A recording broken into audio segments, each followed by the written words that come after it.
Good morning, class. How are you? Today we are going to talk about communism a little bit. We're going to talk about the difference in ideologies between the United States and the Soviet Union. So we're going to go through a slideshow presentation, and these slideshow presentations have some questions. I will post the slideshow as well as going through it on my lecture so that you can go back and answer some of the questions that are on here. You can just do it on a Google Doc and post it to Classroom, okay? First of all, what's important to understand about the Cold War is it's called a Cold War because we never directly fought a direct war between the Soviet Union and the United States. However, the major difference between the United States and the Soviet Union is something called political ideology. Okay, now ideology is just how you think politically. Now, the last lecture that I put on here was about Cold War terms and perspectives, and hopefully that will help you understand the difference in our ideologies and the difference in the way that we thought or think together. Obviously, the United States believes in democracy. The Soviet Union believes in communism. And I think that assignment that we just did was really important in understanding the different perspectives and how the Soviet Union views capitalism, how we view democracy, or how they view democracy, because clearly they're not the same. Okay, clearly if you want to achieve a classless society, you cannot do so through freedom. You cannot do so through social contract with the people being in charge of the government and not the government being in charge of you. Because if you're going to make everyone equal, you have to have a dictatorship. You have to have totalitarianism. You cannot do it any other way. So, you want these things, you want equality and all that good stuff, but it comes at a cost. It comes at a cost of your freedom. So sometimes you have to take the good with the bad. And then of course we have the difference between democracy and then capitalism, which is our economic way of life. They thought that was so evil and bad because it creates inequality as far as things go. Okay, now we said that we believe in equality under the law, but not equality of things. We believe in America that it's good to be rewarded for your hard work, and those that work hard should have more money and should be rewarded. But the Soviet Union does not view things that way. Now we all know Joseph Stalin is the guy who was in charge of the Soviet Union after World War II. We all know that he took Lenin's ideas of communism and sort of took them up a notch and really made it to total control, no private ownership, no private property. He was able to turn the Soviet Union around from an agricultural country to one of massive industrial force. Because in 5 years, because he seized control of every factory. Now we left off with World War II with the Iron Curtain in place. Roosevelt had given Stalin all of that territory that bordered his country that had belonged to him prior to World War I. So they got it back as sort of a peacekeeping thing between the United States and the Soviet Union after World War II. So they get it back. He now has control over it. Now the deal was he was supposed to have free elections in those countries, and that those people would be allowed to choose. Now we all know that Stalin was never going to give free elections. That's not who he is. He's even admitted it. Dictators often tell you exactly how they feel and think. So in this case, Stalin really did. He said, I'm not going to give free elections. He was supposed to give free elections in Poland, which he did not. Okay, so these kinds of lies were, Hitler #2 in a lot of ways because he was not doing those things that he was supposed to be doing. So here's this picture of this octopus here, okay? And the questions beside it says, who might this octopus represent?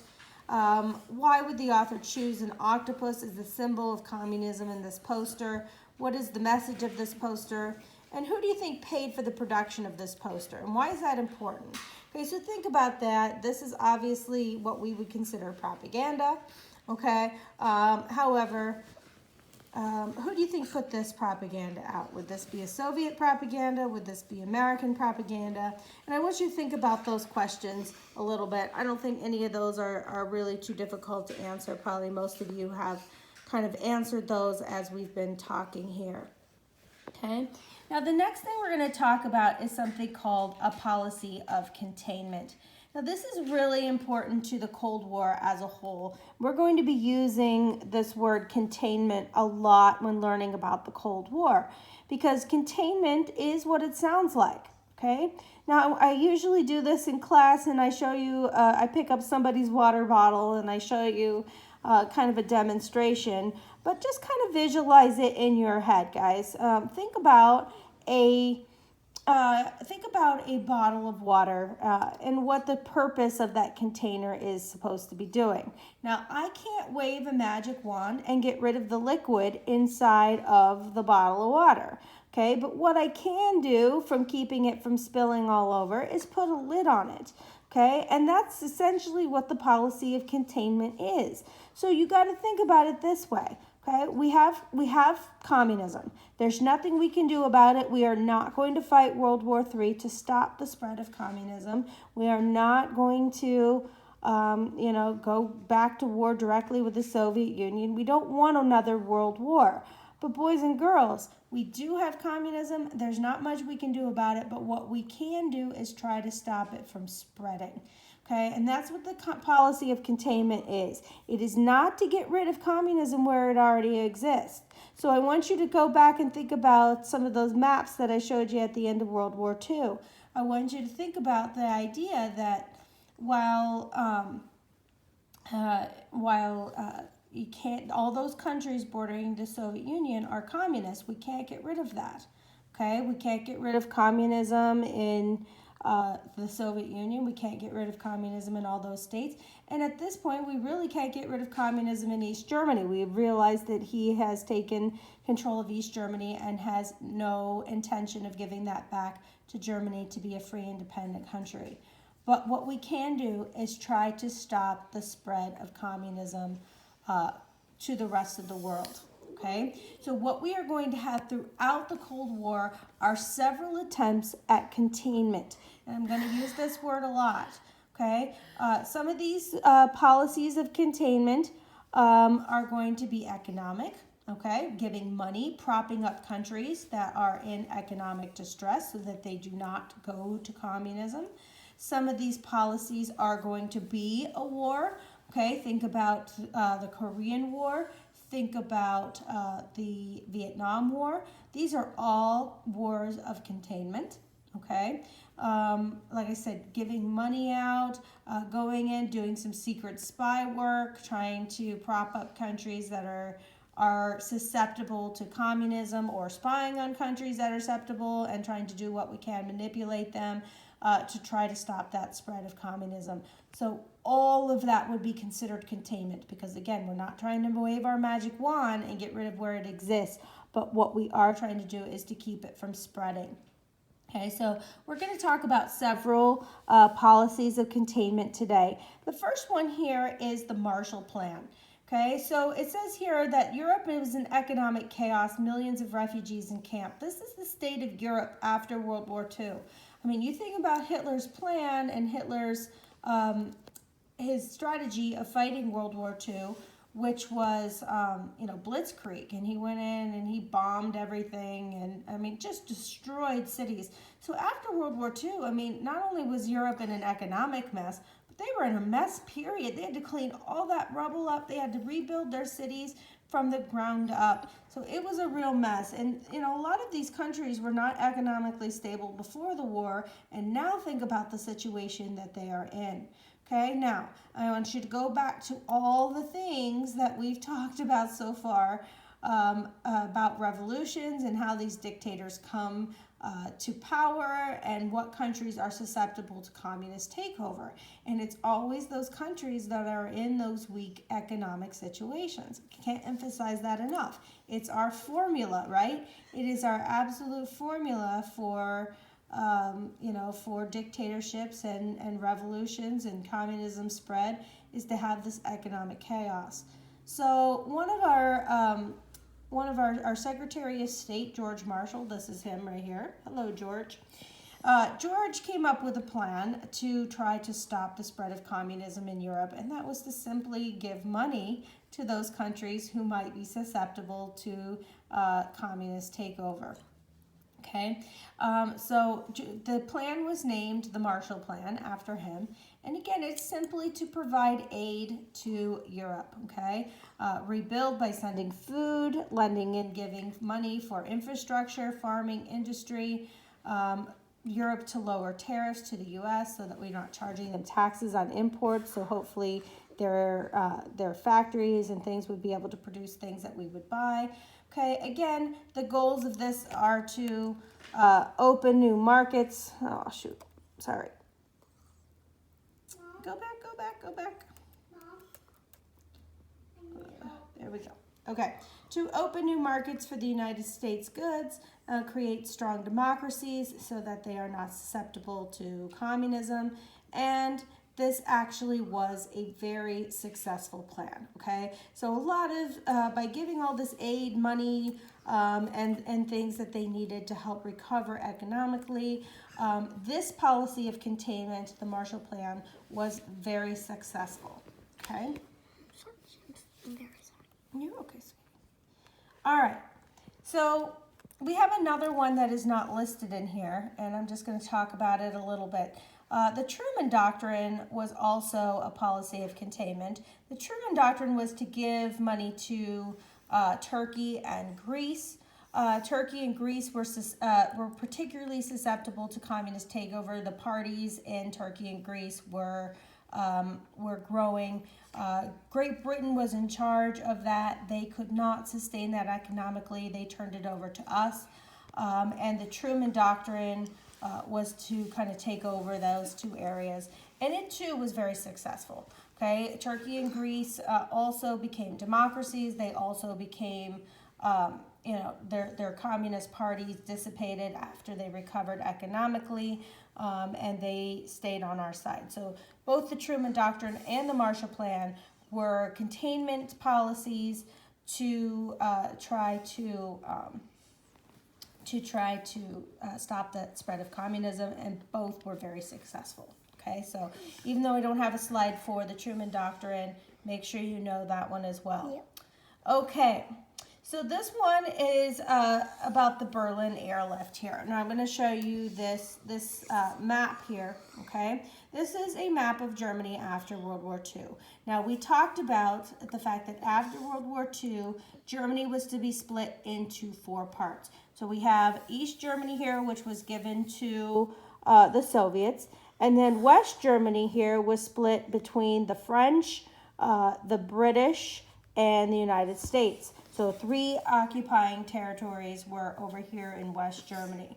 Okay, now in 1948, right after the war, the Allies decided we're going to merge our zones to create West Germany.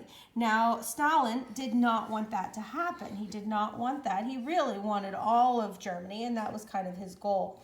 So what he decided to do was to take Berlin, which is right here, and cut off access to it, and just basically take the entire city hostage. And what he was hoping is that by doing that, he would cut off, be able to stop the merging of these countries over here and creating West Germany. So he thought he was being real clever by cutting off that access area to Berlin, and that of course the bleeding heart Democrats of the West would stop and make sure that those people had what they needed, and basically we would give in to that.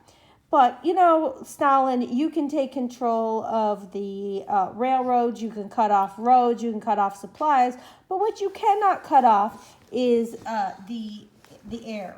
So we decide that we are going to fly in supplies around the clock. So the U.S. and the British led this expedition called the Berlin Airlift. And we flew food and supplies into West Berlin for over a year, for about a year. And I mean, they had everything that they needed. We would fly above them, drop off these food supplies from the air, and even candy for the kids. There was a famous guy who just died a few years ago, actually, and he was known as the candy bandit. And the kids would go out and wait for his plane to fly over, and he would drop candy down to the kids. At Christmas time, we dropped Christmas presents off. I mean, this was a huge operation. Tons and tons of food were dropped off to these people. It was a really cool thing, and it obviously worked. Not only did they get the supplies they needed, they probably had more supplies than they were going to get if we hadn't done the Berlin Airlift or if Stalin had never taken control. So his little plan of evil backfired, and he dropped the blockade and gave up after about a year. So, however, that doesn't mean that East and West Germany were united. It just simply means that we were able to create our West Germany and create a free democracy in West Germany and hold elections there.